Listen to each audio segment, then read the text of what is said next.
ও টাঙ্গাইলের মুসলমান একটা ভিখারি যদি দরওয়াজার সামনে দাঁড়ায়া যায়, যদি বলে আল্লাহ কারীম আমার টাকা দাও, আমি এই টাকাগুলো নিয়ে বাড়িতে যাব, সন্তানের জন্য মজা কিনে নিয়ে যাব। জীবনে কোনোদিন কোনো ভিখারিকে ধমক দেওয়া যাবে না, এতিমের ধমক দেওয়া যাবে না। এতিমের পাশে গিয়া বাবা দাঁড়ায়া যাবা। ও আল্লাহর বান্দারা, এজন্য তো এতিমখানা মাদ্রাসায় গেলে নিজের আটকে রাখবো না, এতিমের পাশে দাঁড়াইও কিছু টাকা পয়সা এতিমের হাতের মধ্যে দিয়ে দিও। এতিমরে বইল, এতিমরে আমার আব্বা আম্মা আছে, তোর আব্বা আম্মা নাই। আল্লাহ পাক আমার নবীর এতিম বানাইলো, তুমিও তো এতিম, কান্না করিও না। আমরা যারা মা বাবা হারাই নাই, টাকাওয়ালা হয়ে গেলাম, বাড়ির মালিক গাড়ির মালিক হয়ে গেছি, আমরা তোমাদের মতো এতিমের পাশে আমরা দাঁড়াইতে পারি। আল্লাহ পাক নবীকে বলেন, ফাআম্মাল ইয়াতীমা ফালা তাকহার, জীবনে কোনোদিন কোনো এতিমের ধমক দেওয়া যাবে না। ও আম্মাস সাইলা ফালা তানহার, কোনো ভিখারিকে আপনি জীবনে কোনোদিন ধমক দিবেন না, তাড়া দিবেন না। আল্লাহ যা নেয়ামত দিয়েছেন, এই নেয়ামতগুলা মানুষের কাছে বর্ণনা করে শোনায়া দিবেন। কে কে পারবা এতিমের পাশে দাঁড়াইতে পারবা? কে কে আসো এমন একজন ভিখারিকে ধমক না দিয়া তারে দিয়া দিবা? ও আল্লাহর বান্দা, সূরা দোহা থেকে শিক্ষা নিয়ে নিয়ে বাড়িতে যাবা। কে কে তুইয়ার আসো, দুইটা হাত তুইলা আমার আল্লাহকে দেখায়া দাও। ও দয়ার মালিক, কুদরতের নজর দিয়া দেখেন রে আল্লাহ, আপনার এই বান্দাগুনা সূরা দোহা থেকে ব্যাখ্যা শুনল রে আল্লাহ।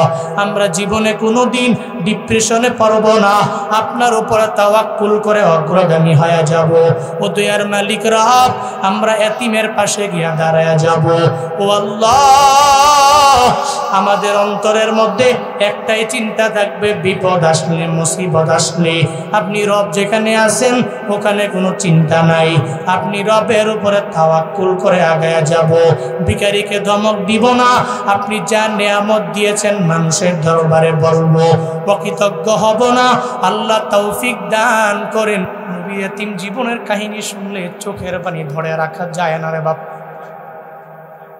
এই যে ময়দানে আসলেন, কেউ যদি জিজ্ঞাসা করে মা আসেনি, কয় মা নাই।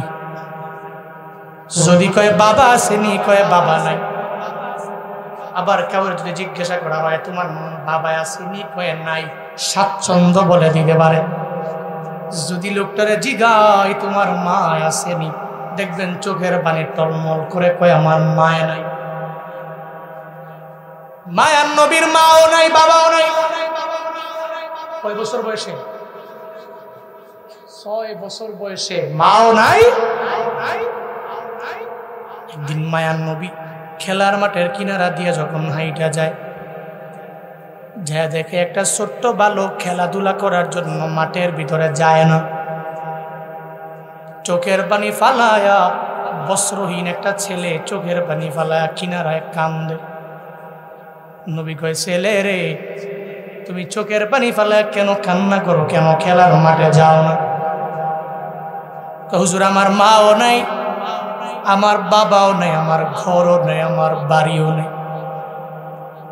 এই যে ময়দানে আসলেন, বাড়িতে যাওয়ার পরে যদি দেখেন আপনার মা আপনারে ছেলে বলে ডাক দেয় না, আপনারে বুকের মধ্যে নেয় না, দেখবেন এই জীবনে টাকা দিয়া কি লাভ হবে, বাড়ি দিয়া কি লাভ হবে রে বাপ।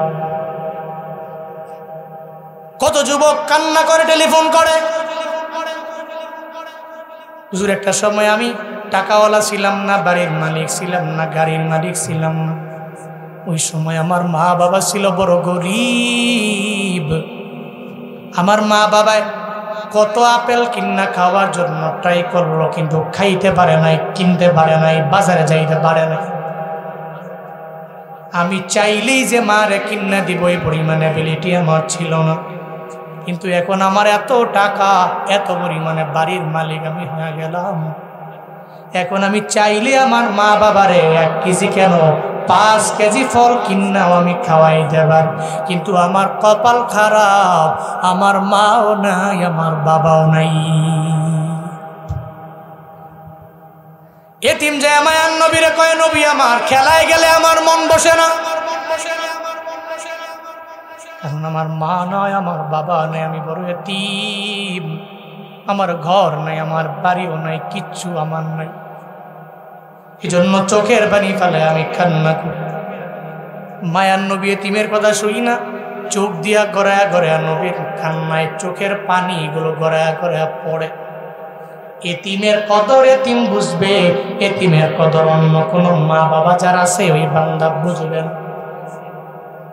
মায়ার নবী কয় এতিম রে আয় আয়, আমি তোরে সঙ্গে করে লইয়া আমার হুজরা মুবারকের মধ্যে নিয়ে যাব। মায়ার নবী সঙ্গে করে নিয়ে যায়। পথিমধ্যে যাওয়ার পথে নবীর ছোটবেলার কথা মনে পড়ে যায়। নবী আমিও তো খেলাধুলা করার জন্য কিনারায়, মাঠের কিনারায় দাঁড়ায় রইলাম। হঠাৎ করে একদিন আমার মায়ার নবীর চোখের পানি ফেলায় কান্না করে। কারণ হলো সব শিশুরা খেলাধুলা করার পরে তার বাবায় আসলো, কপালের মধ্যে চুমু দিয়ে দিল, নাকেও চুমু দিয়ে দিল, গালের মধ্যে চুমু দিয়ে পরে সঙ্গে করে লইয়া বাড়িতে যায়। কত মায়া করে, কি পরিমাণে মায়া দেখে আমার মায়ার নবী। বাবারে না পাইয়া নবী যখন মিস করে, খেলার মাঠের কিনারায় মায়ার নবী দাঁড়ায় দাঁড়ায় চোখের পানি ফালায় কান্না করে। একটা পর্যায়ে সন্ধ্যা হয়ে গেল, মা আমেনা চিন্তায় পড়ে গেল, আমার মোহাম্মদ কোথায়? মোহাম্মদ সন্ধ্যা হওয়ার পরে কেন ঘরে আসে না? শিশু মানুষ কেন আমার ঘরের মধ্যে আসে না? মা আমেনা ঘর থেকে বের হলেন, শিশুদেরকে জিজ্ঞাসা করে মোহাম্মদ দেখছো কিনা? ভাই মোহাম্মদের নাম বলতে কাউরে চিনিও না, জানিও না, তবে দেখছি গো একজনের চোখের পানি ফালায়া ফালায়া খেলার মাঠের কিনারায় দাঁড়ায় কান্না করে। মা আমেনা বুঝতে বাকি নাই, এটা আমার মোহাম্মদ ছাড়া কেউ হতে পারে না। মা আমেনা দৌড়ে যায় আর মায়ার নবীর দরবারে যায় বলে, মোহাম্মদ রে ও বাবা, মোহাম্মদ রে ও বাবা, কে তোমারে মারলো? আমি মায়ের বলো। মায়ার নবী ডেকে বলে, মা আমার, আমি চোখের পানি ফেলে কান্না করি, কেউ দুনিয়াতে আমারে মারে নাই, আমারে কেউ আঘাত করে নাই, এই জন্য আমি চোখের পানি ফেলে কান্না করি না। আমি কেন কান্না করি জানেন? সব শিশুরা এদের বাবারা নিয়ে গেল, গালের মধ্যে চুমু দিল, চোখের মধ্যে সুন্দর করে চুমু দিয়া দিয়া মায়া কইরা বাড়িতে নিয়ে যায়। আমি মুহাম্মদের কি মন চায় না একটু বাবার আদর নিয়ে নিয়ে আমি একটু বাড়ির মধ্যে যাব? আমার কি মন চায় না? ও মা, আমার বাবাই কেন খেলার মাঠে আমার নেওয়ার জন্য আসেন? আমার মায়ার নবী চোখের পানি ফেলায়া যখন মায়ের দরবারে কান্না করো, মা আমেনা বলে, মুহাম্মদ তোমার বাবারে জীবনে কোনোদিন আর বাবা বইনা ডাকতে পারবা না, আর বাবারে পাইবা না, কারণ তোমার বাবা তো দুনিয়া থেকে বিদায় নিয়ে চলে গেল। মায়ার নবী কয়, মা আমার বাবারে যদিও পাবো না, একটু কবরের পাশে কি আমারে নিয়ে যাইবানি? বাবার কবরের পাশে গিয়ে দাঁড়ায় যাও। মা আমেনা কয়, নিয়ে যাব। আব্দুল মুত্তালিবের দরবার থেকে পারমিশন লইয়া ঘোড়ায় কইরা যখন উম্মে আয়মান মা আমেনা মায়ার নবী দৌড়া যায় বাবার কবর জিয়ারতের জন্য, কবরের পাশে যাওয়ার পরে মা আমেনা বলে, তাকায়া দেখ মুহাম্মদ ওই জায়গায় তোমার বাবার কবর। আমার মায়ার নবী বাবার কবরের পাশে গিয়া দাঁড়ায়া দাঁড়ায়া জোরে জোরে থাপ্পড় মারে আর বাবারে জানায় দেয়, বাবা আমার একে একটু আদর করতে মন চায় না, আমার গালে কে একটু চুমু দিবার তোমার মন চায় না? কেন তুমি এত পাষাণ হয়ে গেলা? এই কবর থেকে উইঠাও কি আমি সন্তানের করে নেওয়া যায় না? আমার মায়ার নবী বাবার কবরের পাশে দাঁড়াইয়া চোখের পানি ফেলে কান্না করে। মা আমেনা চোখের পানি ফেলে কান্না করে। একটু পর্যায়ে বলে, সন্তান রে, দেরি করা যাবে না, সন্ধ্যা ঘনিয়ে আসবে, আমরা সন্ধ্যার আগে আবার তোমার ঘরের মধ্যে ফিরে যাওয়া লাগবে। ও মুহাম্মদ আমি আবার রিটার্ন ব্যাক করে বাড়ির মধ্যে যাব। যখন ঘোড়ার মধ্যে উঠাইলেন, পথিমধ্যে যাওয়ার পরে হঠাৎ করে মা আমেনা বলে, উম্মে আয়মান আমারে ঘোড়া থেকে নামায়া দাও, আমার পেটের ব্যথা আরম্ভ হয়ে গেল। পেটের ব্যথা মনে হয় আমার ক্ষণে ক্ষণে সময়ে সময়ে বাড়তে লাগলো। একটা পর্যায়ে মা আমেনা যখন ঘোড়া থেকে নামলেন, উম্মে আয়মান নামলো, শিশু নবী মুহাম্মদ আমার মায়ার নবীরে নামানো হলো। মা আমেনা মনে মনে ভাবে, বাবারে মনে হয় পেটের ব্যথা ঘোরা থেকে নামলে ভালো হয়ে যাবে, কিন্তু কি কুদরত রে বাবা, একটা পর্যায়ে ক্ষণে ক্ষণে খালি বারে মনে হয় এই পেটের ব্যথাই মৃত্যুর কারণ হয়ে যাবে। আমার মা আমেনা কই আমার সন্তানের তার বাবার কবর জিয়ারতের জন্য ঘোড়ায় ঘোড়ে নিয়ে আসলো। এখন আমি মায়ে যদি বিদায় নিয়ে চলে যায়, তাহলে সন্তান তো চোখের পানি ফালায় কান্না করবে, সে এতিম হয়ে যাবে। মা আমেনা কয় সন্তান তুই আমার বুকের মধ্যে আয়, ও সন্তান আমার, আমি তোর বাবার কবর জিয়ারতের জন্য তোরে নিয়ে গেলাম। এখন আমার পেটের ব্যথা মনে হয় ক্ষণে ক্ষণে আমার বাড়তে লাগলো রে সন্তান। এমন একটা পর্যায়ে হয়ে গেল আমি মা মনে হয় দুনিয়ার মধ্যে আর বাঁচবো না। তুমি চোখের বানি ফালাইয়া আমি মায়ের মরণের পরে কান্না করি না রে সন্তান। আমার মায়ার নবী কয় মা আমার বাবা দুনিয়ায় নাই, বাবারে হারাইয়া আমি খেলার মাঠের কিনারায় চোখের পানি ফালায়া কান্না করলাম। বাবার কবর জিয়ারতের জন্য আপনাকে সঙ্গে করে নিয়ে আসলাম। এখন যদি আপনিও বলেন আপনি দুনিয়া থেকে বিদায় নিয়ে চলে যাবেন, তাহলে আমার মাও থাকবে না, আমার বাবাও দুনিয়ার মধ্যে থাকবে না। এরপরেও মা আমেনা কয় ও মুহাম্মদ আমার বিদায় দাও। আমি মা আমেনা মনে হয় এই মুহূর্তে দুনিয়া থেকে বিদায় নিয়ে যাওয়া লাগবে। ও মুহাম্মদ আমারে বিদায় দিয়ে দাও, আমি মায়ের কারণে, তুমি বদদুয়া দিও না, আমি মায়ের উপরে ক্রোধান্বিত হইও না। আমি মায়ে তোমার পরিপূর্ণ হকটা আদায় করতে পারলাম না। বারবার যখন বিদায় দেয় আমার মায়ার নবী মায়ের ধইরা চোখের পানি ফালায় কান্না করে। একটা পর্যায়ে মা আমেনা দুনিয়া থেকে যখন বিদায় নিয়ে নেয়, এখন নবীর মাও নাই, নবীর বাবাও দুনিয়ায় নাই। উম্মে আয়মান কয় মুহাম্মদ ঘোড়ার মধ্যে ওঠো, তোমাকে সঙ্গে করে লইয়া বাড়িতে নিয়ে যাব। আব্দুল মুত্তালিব দাদায় তাকায়া দেখে যাওয়ার সময় ঘোড়ার মধ্যে 3 জনরে দিলাম, আসার সময় এখন 3 জন নাই, 2 জন আমার দরওয়াজায় আসছে। আব্দুল মুত্তালিবের বুঝতে আর বাকি নাই, আমার মুহাম্মদের মাও দুনিয়া থেকে বিদায় নিল, তার বাবাও নাই, তার মাও দুনিয়া থেকে বিদায় নিয়ে চলে গেল। আব্দুল মুত্তালিবের সামনে যায়, আমার মায়ার নবী ঘোড়া থেকে নামলেন। আব্দুল মুত্তালিব কয় আয় আয় আয় মুহাম্মদ, বাবার জন্য চোখের পানি ফেলায় কান্না করবা না, মায়ের জন্য কান্না করবা না। আমি দাদাই তো আছি, আমি দাদাই তোমার মা বাবার মতো, আমি তোমারে সুন্দর করে লালন পালনের দায়িত্ব ভার নিয়ে নিব। আমার মায়ার নবী এতিমের কথা স্মরণ করে এতিমের আয়েশার ঘরে নিয়ে যায়। মায়ার নবী বলে আয়েশা আমি নবীর মতো তো এতিম এই দুনিয়ার মধ্যে কেউ নাই রে আয়েশা। আমি একজন এতিমের নিয়ে আসলাম, যে এতিমের মাও নাই বাবাও নাই, যার ঘরও নাই, যার বাড়িও নাই, তোমার দরওয়াজায় আনলাম। ও আয়েশা এই এতিমটারে সুন্দর করে গোসল করায়া দাও, সুন্দর কাপড় পরায়া দাও। আমার আল্লাহ পাক আমার এতিম পাইলেন, এতিম থেকে আমার আল্লাহ আমার সম্মানটারে বাড়ায়া দিলেন। আম্মা জান আয়েশা যখন এতিমটারে সঙ্গে করে নিয়ে গোসল করাইয়া কাপড় পরায়া দেয়, আমার মায়ার নবী তার সঙ্গে করে নিয়ে মসজিদে নববীতে যায়। নবী জানায়া দিলেন কোন উম্মত যদি কোনো এতিমের পাশে দাঁড়ায়া যায়, এতিমের পাশে যদি একটু দাঁড়ায়া নিজের জীবনটারে সাজাইতে পারে একটা এতিমের দোয়ায় কি ফায়দা হবে জানো? কোন এতিমের পাশে কোনো বান্দা যদি দাঁড়ায়, ওই বান্দার পাশে স্বয়ং আল্লাহ নিজেই এইসব দাঁড়ায়া যায়।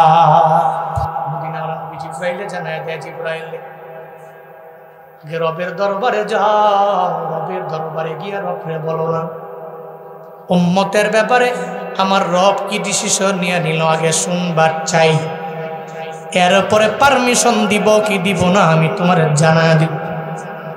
জিব্রাইল রবের দরবারে গেলেন, আল্লাহকে গিয়া বলে আল্লাহ আপনার নবী তো পারমিশন দেয় না। কি বলে আমার নবী? উম্মতের ব্যাপারে চিন্তা করে। আল্লাহ কয় জিবরাইল নবীর দরবারে যাও, উম্মতের চিন্তা করা লাগবে না। আমি নবী যে চলে যাওয়ার পরে, আমার নবী চলে যাওয়ার পরে নবীর প্রত্যেকটা উম্মতের জিম্মাদারির দায়িত্ব আমি আল্লাহ দুনিয়ার কোনো মানুষরে দিব না, দুনিয়ার কোনো ব্যক্তির হাতে দিব না। নবীর উম্মতের জিম্মাদারির দায়িত্ব আমি আল্লাহ স্বয়ং নিজেই নিয়ে নিলাম। শুধু তাই না, ও জিবরাইল আমার নবীর দরবারে চলো, আমার নবীরে গিয়া জানায় দাও, নবীরে বইলা দাও, চিন্তা করা লাগবে না। নবীর উম্মতের জিম্মাদারি আমি আল্লাহ নিয়ে নিলাম। এমন ভাবে জান্নাত তো আমি আল্লাহ বানাইলাম, ওই জান্নাতের ভিতরে হাসরের ময়দানে আমার নবীর আগে, নবীর উম্মতের আগে জীবনেও কোনো অন্য নবী নবীর উম্মতেরা জান্নাতে ঢুকতে পারবে না। জান্নাত যেদিন থেকে বানাইছে আল্লাহ দারোয়ানরে জানায় দিছে, এই জান্নাতের দারোয়ান আমি আল্লাহ জান্নাতরে বানাইলাম, আমার নবীর আগে কেউ ঢুকতে পারবে না, আমার নবীর উম্মতের আগে জান্নাতে কেউ ঢুকতে পারবে না। তুমি দাঁড়ায় থাকবা, যেদিন নবী জান্নাতের দরওয়াজায় আসবে উম্মতদেরকে লইয়া, ওদিন তুমি জান্নাতের মধ্যে ঢুকাইয়া দিবা। দারওয়ান দাঁড়ায় রইছে, হাসরের ময়দানে নবী উম্মতের লইয়া যাইবে। উম্মতদেরকে নিয়ে যখন দরওয়াজার সামনে গিয়া দাঁড়ায়া যাবে, দরওয়াজার সামনে দাঁড়ানোর পরে ফেরেশতা বলবে, দারওয়ান ফেরেশতা কে আপনি, কি পরিচয়? আমি আখিরি নবী, আমার রবের বন্ধু, রবের দোস্ত, আমার উম্মত গুলারে লইয়া আমি দরওয়াজার সামনে দাঁড়ায়া গেলাম। দারওয়ান বলবে, নবী আমার আপনার জন্য তো অপেক্ষায় রইলাম, ওয়েটিং এ রয়েছি। যেদিন থেকে আল্লাহ পাক জান্নাতটারে বানাইলেন ওদিন থেকেই তো আমি দারওয়ানের কাজ করে দরওয়াজার মধ্যে দাঁড়ায়া রইলাম। আর চিন্তা করবেন না, আপনি ঢুকেন ঢুকেন, আপনার উম্মতদেরকে লইয়া জীবনের প্রথম জান্নাতের ভিতরে অন্য নবীর আগে, অন্য নবীর উম্মতের আগে জান্নাতে ঢুকে যা। আতিনা ফি দারে দুনিয়া না হাসান, আতিনা ফি দারে উকবা না হাসান, ইয়া গিয়াসাল মুস্তাগীসি নাহদিনা লফদিখারা বিল উলুমে বলগিনা, হর গোরি দে নেको तू तैयार है, जुन्ना मंगे उस्त तू बेजारो है।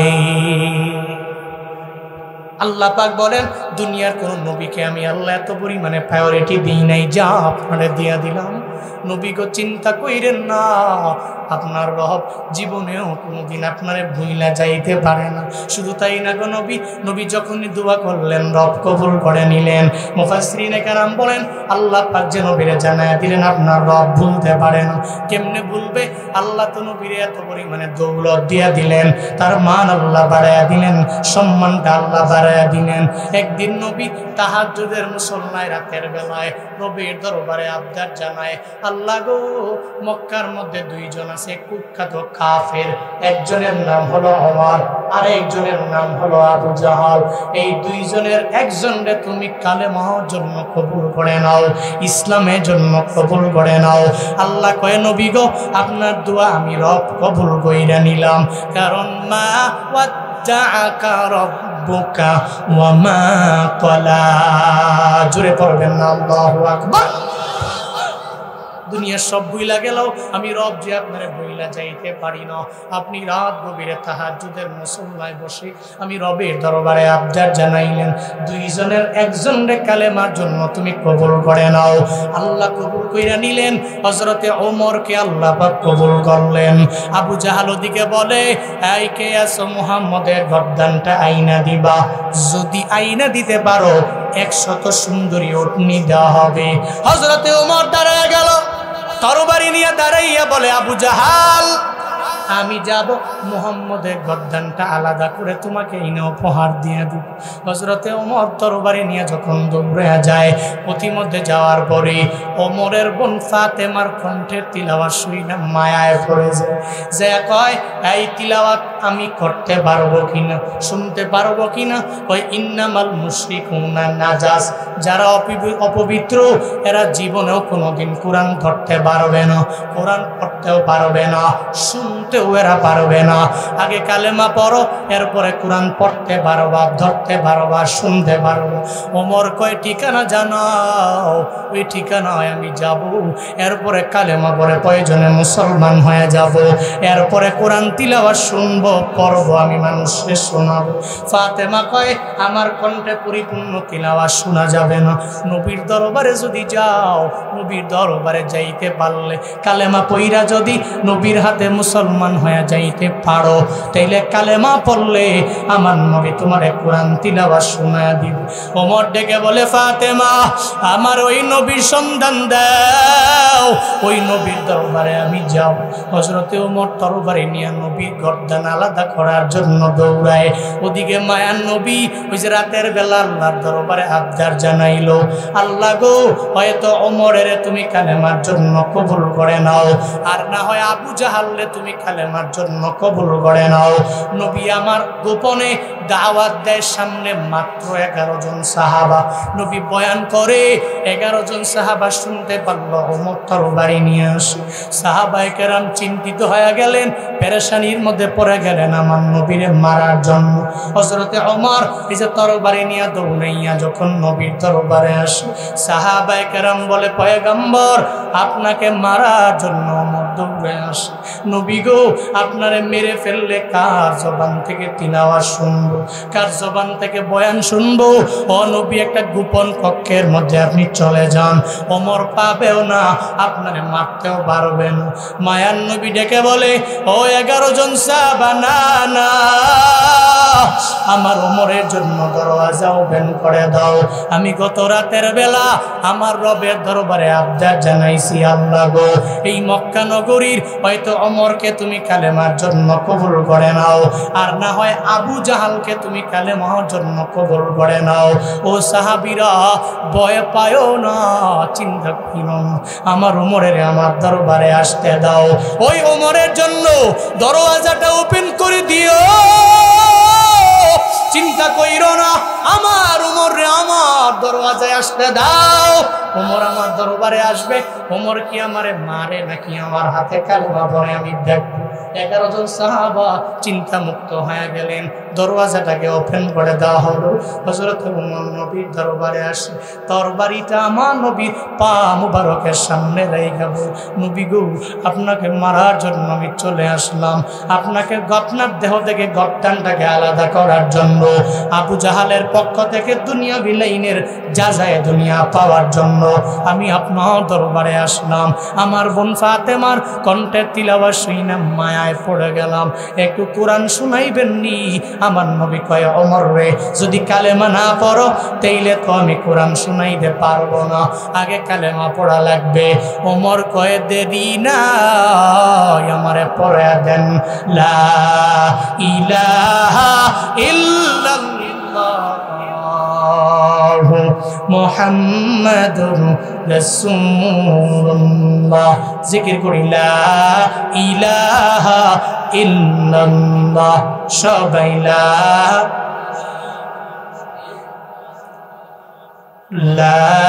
ইলাহা ইল্লাল্লাহ, লা ইলাহা ইল্লাল্লাহ, লা ইলাহা ইল্লাল্লাহ, লা ইলাহা ইল্লাল্লাহ, লা ইলাহা ইল্লাল্লাহ, লা ইলাহা, লা ইলাহা ইল্লাল্লাহ, লা ইলাহা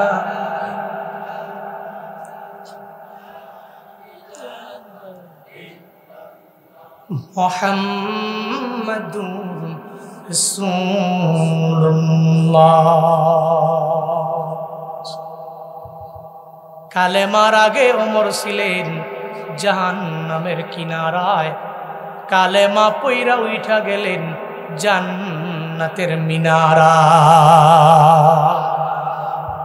কালেমার আগে ছিল কই কই ছিল কালেমা পুইরা কত দামি ওমর সুবহানাল্লাহ জোরে পড়বেন না জি ওমরের ব্যাপারে নবী বলছেন লাউ কানা নাবিয়্যুন বাদি লাকানা ওমর আমার পরে নবী হলে আবু বকর হতো না উসমান হতো না আলী হতো না আমার পরে নবী হলে হযরতে ওমর হইতো আল্লাহ নবী আমার আপনি যে তাহাজ্জুদের নামাজে আমি রবের দরবারে দোয়া করলেন আমি রব আপনার দোয়াটা কেমনে কবুল কইরা নিলাম হযরত ওমর কালেমা পড়ার পরে নবীরে কয় নবী আমার এই যে 11 জন সাহাবা গোপনে গোপনে আর দাওয়াত দেওয়া যাবে না এদেরকে আমার হাতের মধ্যে দেন 11 জন সাহাবা ওমর নিয়ে যখন বাহিরে যায় দুইটা মিছিল বের করে ওমর জানা দেয় তরবারি নিয়া এই মক্কার কাফেরেরা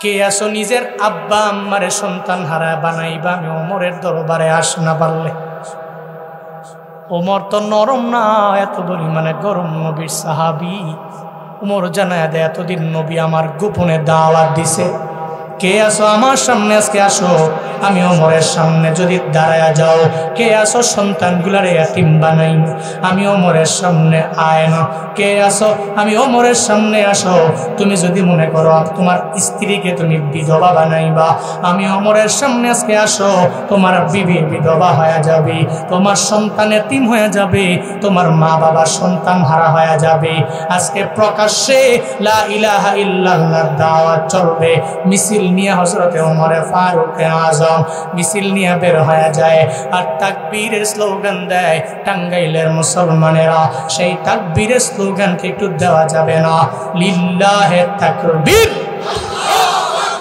লিল্লাহে তাকবীর লিল্লাহে তাকবীর তাকবীর কার বড় কে আল্লাহরে বড় বানাইলে কোনো চিন্তা আছে কোনো টেনশন আছে নাস্তিকতা নিপাত যাক দিন ইসলাম জিন্দাবাদ নাস্তিকতা নিপাত যাক দিন ইসলাম জিন্দাবাদ কোটি প্রাণে একই আওয়াজ খুদা তুই ছাড় পাবে না এই বাংলায় ঠাই হবে না ছাত্র সমাজ জেগেছে জোর কদমে সামনে চলো বজ্র কণ্ঠে আওয়াজ তুলো সবাই মিলে একই তালে দাও না স্লোগান লিল্লাহে তাকবীর নারায়ে তাকবীর দিন ইসলাম জিন্দাবাদ জিন্দাবাদ ইসলামেরই জন্ম দেশের হয়েছে জন্ম ইসলামের বিরুদ্ধে গেলে দেশ হবে ভিন্ন ইসলামেরই জন্য দেশের হয়েছে জন্ম ইসলামের বিরুদ্ধে গেলে দেশ হবে ভিন্ন ইসলামের বিরুদ্ধে যারা নিয়েছে অবস্থান এই বাংলায় ঠাই হবে না যাও হিন্দুস্তান জোর কদমে সামনে চলো বজ্র কণ্ঠে আওয়াজ তুলো সবাই মিলে একই তালে দাও না স্লোগান লিল্লাহে তাকবীর নারায়ে তাকবীর দিন ইসলাম জিন্দাবাদ জিন্দাবাদ মুসলমানের এই দেশেতে ইসকনের ঠাই নাই ইসকনের পক্ষে যারা এদের কোনো রক্ষা নাই মুসলমানের এই দেশেতে নাস্তিকের ঠাই নাই নাস্তিকদের পক্ষে যারা এদের কোনো রক্ষা নাই এই দেশেতে থাকতে হলে কোরআন মানতে হবে কোরআন না মানবে যারা বিতাড়িত হবে জোর কদমে সামনে চলো বজ্র কণ্ঠে আওয়াজ তুলো সবাই মিলে একই তালে দাও না স্লোগান লিল্লাহে তাকবীর লিল্লাহে তাকবীর দিন ইসলাম জিন্দাবাদ জিন্দাবাদ আল কোরআনের আলো আল হাদিসের আলো সংসদে জালো সংসদে জালো লিল্লাহে তাকবীর স্লোগান করছেন আপনারা কষ্ট পাচ্ছেন নাকি আপনারা হযরত ওমর স্লোগান দেয় তাকবীরের স্লোগান নবী পেছনে দাঁড়া মুস্কি মুস্কি হাসে রব কয় আলো অন্ধকারের কসম দিয়ে জানাইলাম মা ওয়াদ্দাকা রাব্বুক আমা কলা। দুনিয়ার সমস্ত মানুষেরা আপনি নবীকে ভুলে গেলেও আপনার রব তো আপনারে ভুলে।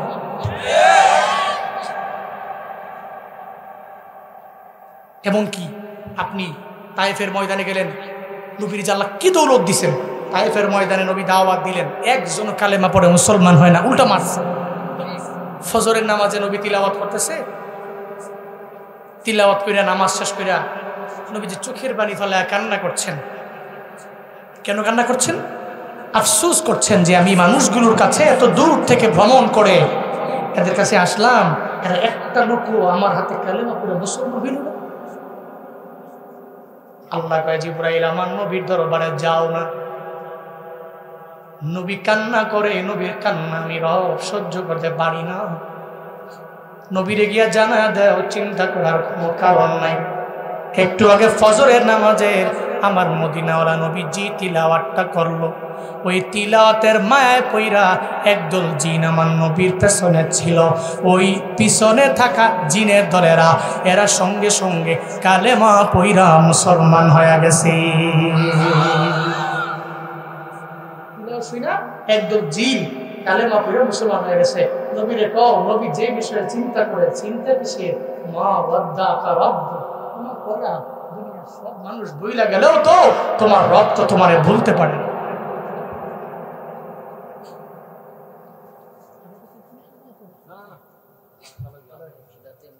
এরপরে ওয়ালাল আখিরাতু খায়রুল লাকা মিনাল উলা। আল্লাহ পাক বলছেন, যদিও আপনার শুরুর জীবনটা কষ্টের, কিন্তু শুরুর জীবনের পরের জীবনটা সুখের। সুবহানাল্লাহ পড়বেন না? যদিও জীবনের শুরুটা কষ্টের, কিন্তু মনে রাখবেন এর চাইতেও কল্যাণকর আপনার জীবনের শেষ অংশ। সূরাতুন নসর পড়েন, তাফসীর করেন। যখন মক্কা বিজয় হলো হুদাইবিয়ার সন্ধির মাধ্যমে, ইজা জাআ নাসরুল্লাহি ওয়াল ফাতহ আরাআইতান নাস ইয়াদখুলুনা ফি দীনিল্লাহি আফওয়াজা।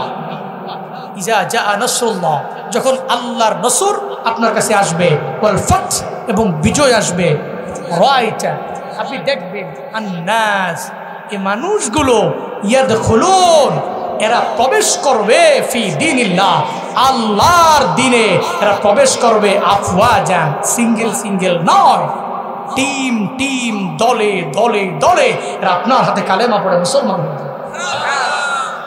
শুরুর জীবনটা কষ্টের হলেও আপনার শেষের জীবনটা সুন্দর। এই জন্য যুবকেরা চিন্তা করেন না, হুজুর ডিপ্রেশনে আছি, চাকরি নাই, আব্বা আম্মায় দেখতে পারে না, পরিবারে মান নাই, পরিবারে কদর নাই, ডিপ্রেশনে পইরা এরপরে অনেক উল্টাপাল্টা সিদ্ধান্ত যুবকরা নেয়।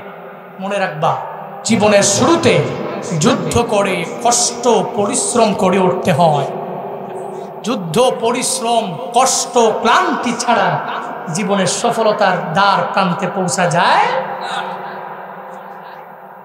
কাটাহিরি ক্ষান্ত কেন কমল তুলিতে, দুঃখ বিনা সুখ লাভ হয় কি মহিতে। বাস্তবতা এটাই। কাটার দাগ খেতে হবে, আপনার পায়ে কাটা বিঁধবে, এরপরে সফলতার দুয়ারে যাবেন। এজন্য চিন্তা নাই, আপনার শুরুর জীবনটা কষ্টের হবে, এরপরে আল্লাহ আপনার জন্য সুখ রাখছেন, চিন্তা করেন না। ইন্না মাআল উসরি ইউসরা, নিশ্চয়ই দুঃখের পরে সুখ। ঘোষণা জুনায়েদ আল হাবিবের না আল্লাহ? আরো জোরে বলেন না কার? ওয়ালাসাউফা ইউতিকা রাব্বুকা ফাতারদা।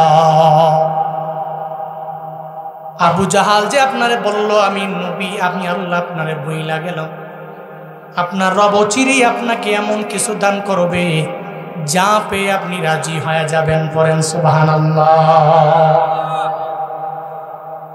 আল্লাহ পাক বলেন, আলাম ইয়াজিদকা ইয়াতীমান ফাআওয়া। ও পয়গম্বর, আমি আল্লাহ কি আপনার ইয়াতীম পাই নাই? ইয়াতীম থেকে কি আমি আল্লাহ আপনার মানটারে বাড়ায়া দেই নাই? ওয়াজাদাকা দাল্লান ফাহাদা। আমি আল্লাহ আপনারে পথ হারা পেলাম, পথ হারা পাওয়ার পরে আমি আল্লাহ পথ দেখাইয়া দিলাম। ওয়াজাদাকা ইলান ফাগনা, আমি আল্লাহ আপনারে গরিব পেলাম, ওই গরিব থেকে আমি আল্লাহ আপনার ধন দৌলত বাড়ায়া বড় ধনী বানায়া দিলাম। করেন আল্লাহু আকবার। সকলেই বলি আমিন। আরো জোরে চিল্লে আমিন, আরো জোরে আওয়াজ করে আমিন। সূরা দুহা থেকে ফার্স্ট শিক্ষা, আলোর পরে কি কথা কয় না, আলোর পরে কি? অন্ধকারের পরে আলো। তাহলে জীবনে চলার পথে মাঝে মাঝে অন্ধকার আসবে, ঠিক কিনা? নাকি বিপদ নাই এখানে কেউ আছে? হুজুর আমার বিপদ নাই, মুসিবত নাই, আছে না নাই? মাঝে মাঝে বড় বড় বিপদে পড়া লাগে। কত বিপদ!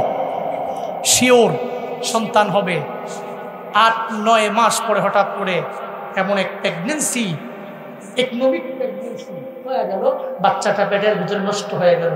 বিপদ না? এই বিপদ না? কে দিছে? আরো জোরে বলো না, কে দিছে? আরেকজনে মিষ্টি মুষ্টি খাওয়ায় 2-3 মাসে বেবি অবশ্যই আমার বেবির পেটে আস। 2-3 মাস পরে শুনে এটা আসলে কোনো প্রেগনেন্সি না, ভুয়া, মুলার প্রেগনেন্সি। 3 মাস পরে হঠাৎ করে ডাক্তারের কাছে গেছে, আলট্রা করছে, আপনার তো মুলার প্রেগনেন্সি। 3 মাসে যে কি খুশি হইল, সবাই রে মিষ্টি খাওয়াইলো, হঠাৎ করে শুনে সন্তান নাই। বিপদ নয়? এই বিপদ নয়, বিপদ হয় না? মাঝে মাঝে বড় বিপদে পড়েন, মুসিবতে পড়েন, মনে রাখবেন এই অন্ধকার পেরিয়ে আলো আসবে। সে আলো কে এনে দিবে? আরো জোরে বলে না, কে এনে দিবে? সূরা দুহা থেকে আজকে প্রথম শিক্ষা। 2 নম্বর শিক্ষা হলো, আমার জীবনের শুরুতে ঝামেলা হবে, সফল হতে হলে ধৈর্য এবং ঈমান নিয়ে অগ্রগামী হতে হবে, তাহলে আমি সফল হতে পারবো। 3 নম্বর শিক্ষা হলো, জীবনে কোনোদিন এতিমকে ধমক দিব, এতিমের পাশে গিয়ে দাঁড়িয়ে যাব। 4 নম্বর শিক্ষা হলো, সায়েল ভিখারি সামনে আসলে ধমক দিব না, পকেটে যা আছে দিব, না পারলে আল্লাহকে ওয়াস্তে আমাকে মাফ করেন। কি বলবো? আল্লাহকে ওয়াস্তে আমাকে মাফ করেন, পরে দেখা হলে কোনো সময় দিব। ধমক দেওয়া যাবে, নিষেধকার, নিষেধকার। আল্লাহ পাক জীবনে যা নিয়ামত দিয়েছেন, এই নিয়ামতগুলো মানুষের কাছে বর্ণনা করবেন। পারবেন তো ইনশাআল্লাহ? পারবেন তো ইনশাআল্লাহ? আমরা দেখবেন ওই সাক্ষাৎ হইলেই খালি জীবনে যত বিপদের কথা, মুসিবতের কথা, খালি এগুলোই শেয়ার করি, কিন্তু আল্লাহ যে আমার সুখ দিছেন এটা বলি না। আল্লাহ যে ভালো নিয়ামত দিছেন এটা বলছেন, কপাল পোড়া এত অকৃতজ্ঞ হয়ে যায়। আল্লাহ কত নিয়ামত দিছেন জীবনে, এগুলো বলেন। এমন কিছু ব্যক্তি আছে, আমি আমার জীবনেও কোনোদিন জিজ্ঞেস করার পরে সে বলে নাই আলহামদুলিল্লাহ ভালো আছে। জিজ্ঞেস করছি কেমন আছেন, কি এর বালা, তা আমার কাছে মন চাই তুমি মরে যাও, মরে গেলি ভালো। জীবনে কোনোদিন বলে নাই আলহামদুলিল্লাহ ভালো আছে। কি এর বালা আছে? এমন নয় যে পৃথিবীতে সবচেয়ে দুঃখী আর অসুখী মানুষ, অথচ তোমার চাইতে কত দুঃখী মানুষ। মাঝে মাঝে রেল স্টেশনে যাবেন, আপনি যে পদে আছেন, যে পর্যায়ে আছেন, ওই পর্যায় থেকে ওপরে না তাকিয়ে তাকান নিচে, দেখবেন আপনার চাইতে সুখী মানুষ এই পৃথিবীতে কেউ নেই। কেউ জিজ্ঞেস করলে কেমন আছেন, কি বলবো? কি বলবো? আলহামদুলিল্লাহ ভালো আছি। পারবো তো ইনশাআল্লাহ? পারবো তো ইনশাআল্লাহ?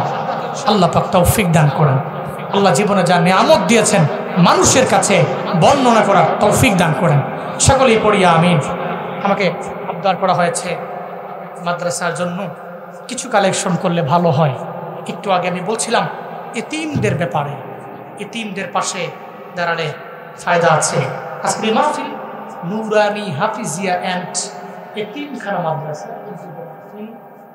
এতিম আছে, এতিম আছে। এতিম বলতে বুঝছেননি? যারা আব্বা দুনিয়ায় নাই, বুঝেননি? এতিমদের পাশে দাঁড়াইলে আল্লাহ খুশি হবে। কে আছেন হুজুর এই মাদ্রাসা এতিমখানার জন্য আমি আমার অ্যাবিলিটি অনুসারে আপনার হাতে এই টাকাটা দিলাম, আমি মন খুলে প্রাণ খুলে আপনাদের জন্য দোয়া করে দিব।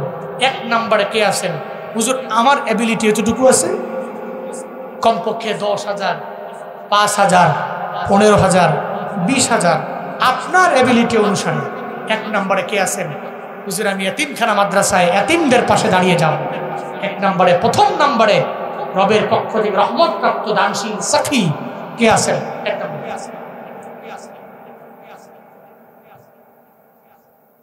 কে আছেন? কত কি নাম্বার?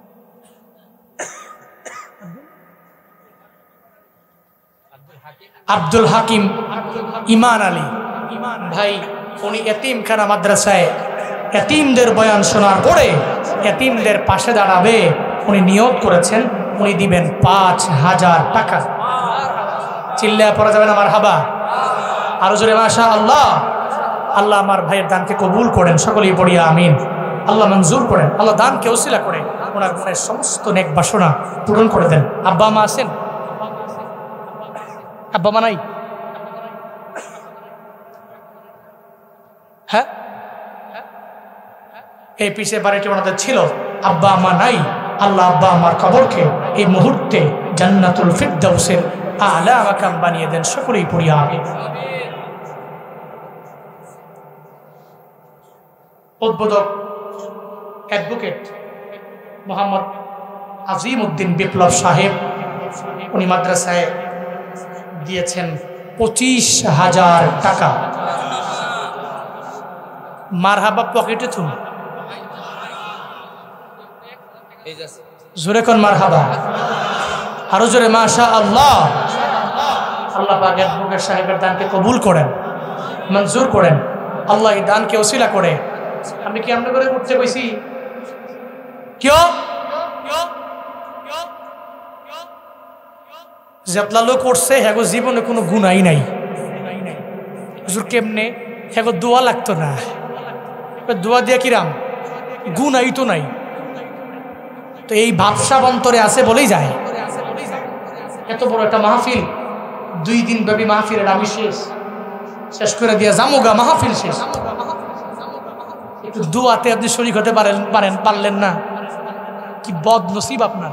এতগুলা মানুষ দোয়া করবে, যার হাত পছন্দ হয় আল্লাহ দোয়াটাকে কবুল করে নেবে। 1 লক্ষ হাজি হজ করতেছে, কারো হজ কবুল হয় নাই, একজনেরটা কবুল হয়েছে। আল্লাহ একজনের উসিলায় বাকি প্রত্যেকের হজ কবুল করে নিচ্ছে। কার হাত পছন্দ হয় আল্লাহ জানে।